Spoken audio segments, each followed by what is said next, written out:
We don't see there being any benefit in the council being made insolvent, and that's why we support the bill. Maggie Barry.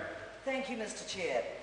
I would like to echo the sentiments that have been expressed by others today, but I'm not going to go over the history and track that through.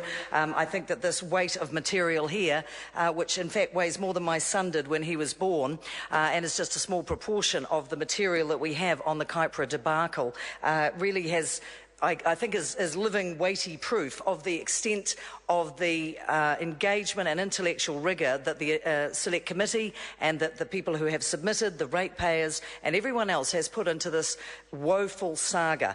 Lynn Provost, the Auditor-General, spoke today at the Finance and Expenditure Select Committee. I questioned her closely, not about the red herrings that preoccupied Winston Peters.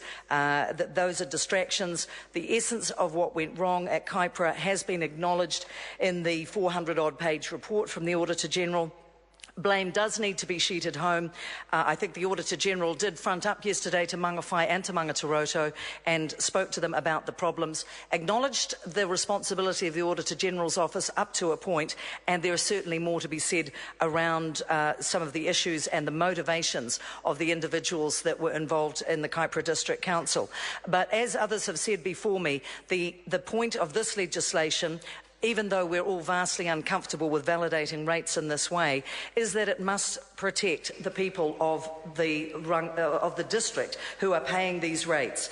There is no end in sight. There is a very difficult situation unless this piece of legislation goes through. So I will certainly not be supporting the SOP in the name of Winston Peters. I think it is just a piece of mischief-making and political machination typical of that member.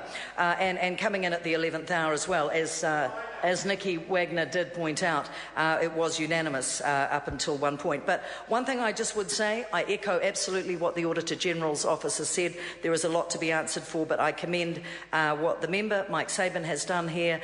This is an issue that has also touched me on the North Shore very much, and many of my constituents have been touched by it.